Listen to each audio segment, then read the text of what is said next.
A brand new season of Patriot League women's soccer starts today. Boston University, the winners last year, 4 of the last 6 seasons. They look to continue their title defense against American.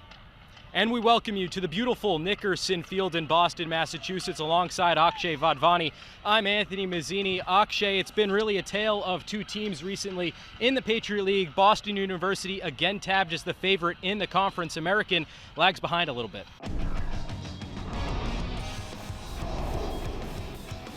Tonight, a matchup of two teams that are very familiar with chilly, raw weather in upstate New York. It's the Syracuse Orange taking on the St. Bonaventure Bonnies. And looking at these two teams, it's been a tale of two very different last few games. Syracuse, 2 wins in a row, riding high after that game against number 1 Wake Forest, and then a tie against another top 15 team. St. Bonaventure, on the other hand, it's been a struggle for them as of late. St. Bonaventure has lost 3 games in a row. Hello everyone, thank you for joining us. Alongside Jack McMullen, I'm Anthony Mazzini, and we welcome you to Nickerson Field alongside BU men's soccer player George Abinaw. I'm Anthony Mazzini. George, 2 very young teams, a lot of freshmen and sophomores for both sides. For URI, they're led by just a freshman, 2 goals already for Brooke Covino.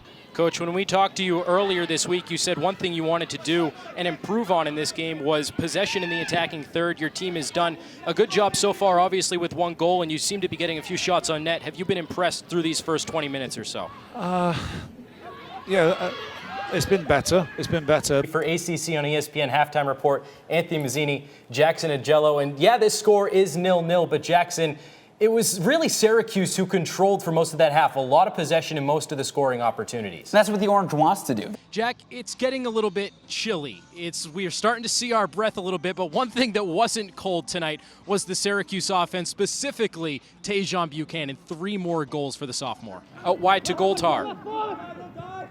Goltar plays another one into the box, looking for Buchanan off his back. Left-footed attempt, the hat trick for Tajon Buchanan.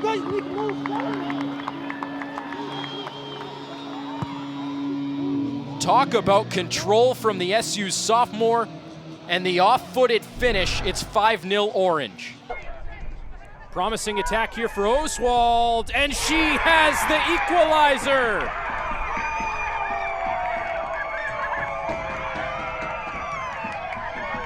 It was only a matter of time before Sarah Oswald was going to get on the board. She has made some great runs.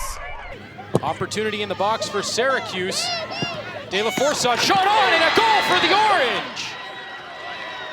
What a strike from De La Forza, and SU is back within 3. Agnew already with 1, make it 2!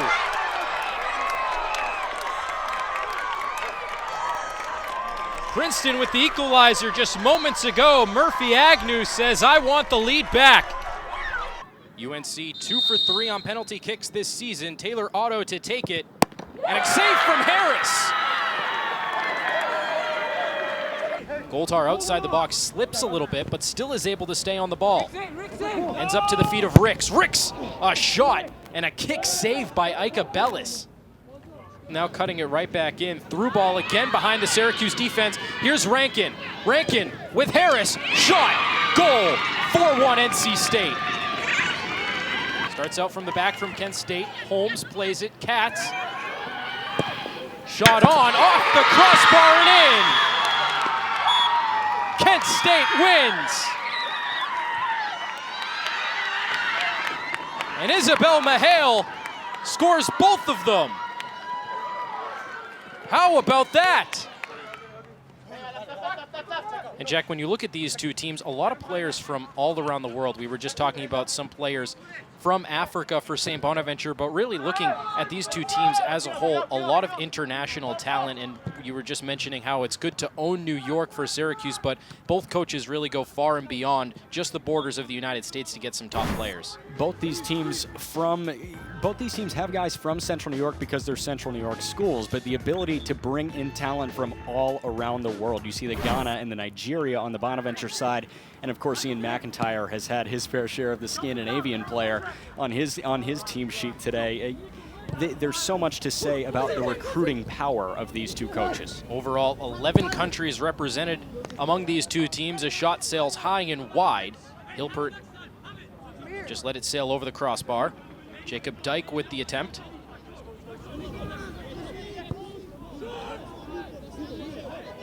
Hilpert's one of those international players from Germany, a senior. We talked about it. It's like the United Nations on the SU soccer pitch today. Looking for Ban Ki-moon in the stands. I don't see him.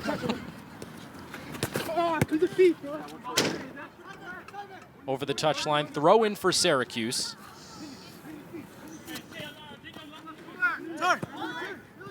To the feet of Hilly Goldhar from Toronto, another one of those international players.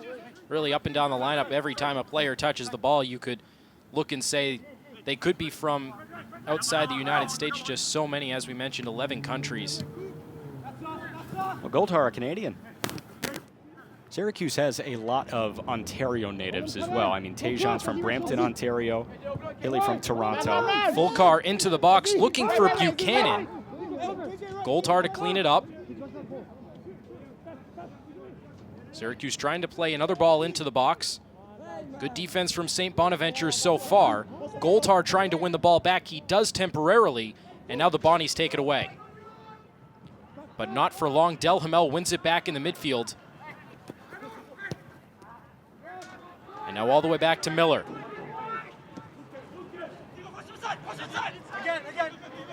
Brighton Moser. Jamon Johnson. Now back to Miller. Triangle passing for Syracuse, now D to D. Sondre Norheim.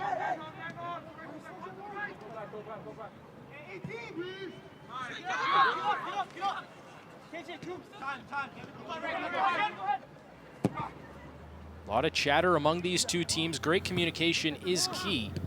And for Syracuse, it's paid off with a 3-0 advantage.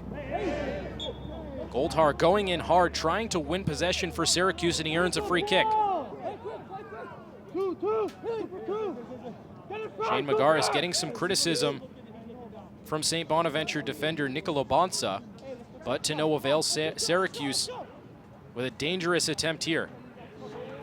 Another set piece opportunity for SU. Hugo Del Hamel has been lightning on the set pieces. They scored on a corner. Sondre Norheim put the first goal of the match in on a corner.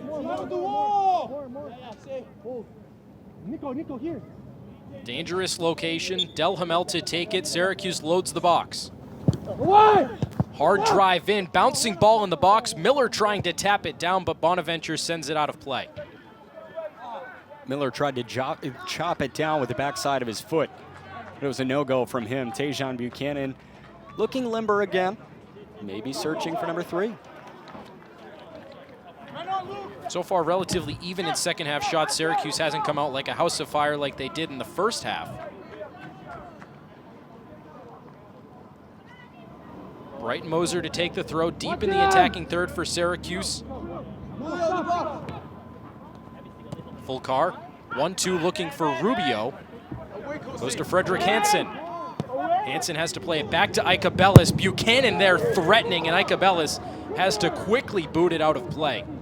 Ian McIntyre is a happy coach over on the near sideline. He knew that that offensive pursuit caused Syracuse to have the ball right now, and they're within striking distance again. To the feet of Buchanan. Almost runs into Del Hamel, has to play it all the way back to Kamal Miller. And the Orange look to switch. And it's control on the back line. The fact that they could switch fields that quickly and that seamlessly is why they're in control of this contest. No contest. Over the head of Fulcar, he tried to win it back, and it goes back to Bonaventure. Looking ahead for Nafonso. Syracuse takes it right back. Rubio trying to play on to the ball, lofted up ahead. St. Bonaventure backline has stood pretty well considering they allowed those 3 early goals.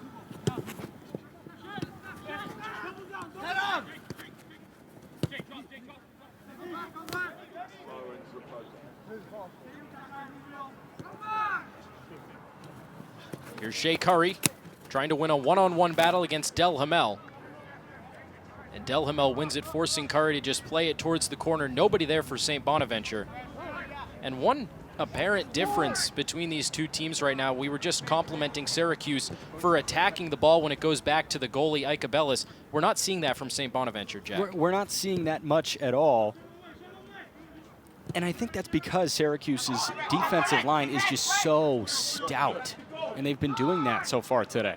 I know St. Bonaventure has a shot on Henrik Hilpert in the second half so far.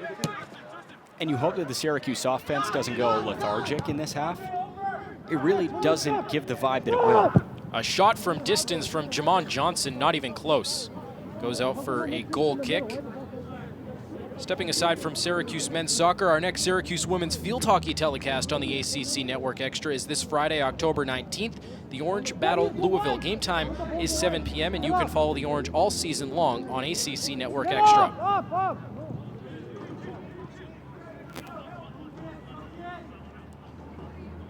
So far this game, Syracuse with 11 shots on goal. That's their most this season. The previous high was 9.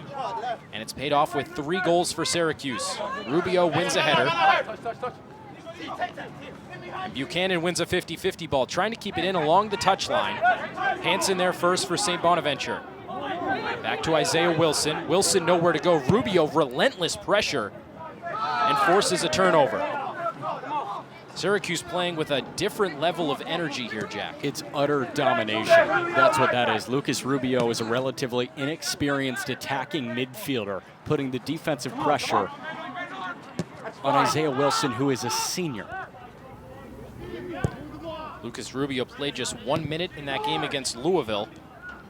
Has fresh legs for the Orange, and he's showing them here in this game, relentlessly attacking whoever has the ball for the Bonnies. To put the 11 shots on goal number into light and show you really how insane that is, in that 2-2 draw against Louisville, Syracuse had 2 goals. They had 3 shots on goal. So the fact that Luke Ikebelis has been able to make A, 8 saves, and B, faced 11 shots on goal, that says a lot about what he can do as a goalkeeper as well. Rubio throws into the feet of Tejon Buchanan, 1-on-2. Good defense from Kwame Apoku to poke that one over the touchline. Another Syracuse throw, however, deep in the attacking third. Triangle passing for the Orange, trying to pass it around the Bonnies. And a turnover by Apoku, another Syracuse throw. Brighton Moser to throw. Into the feet of Jamon Johnson, another Syracuse throw. Rubio, Brighton Moser. Goldhar, Jamon Johnson, good connecting play. Goldhar linking up, and it's another goal for Syracuse. Beautiful service, and Julio Fulcar on the attacking end. 4-0 Syracuse.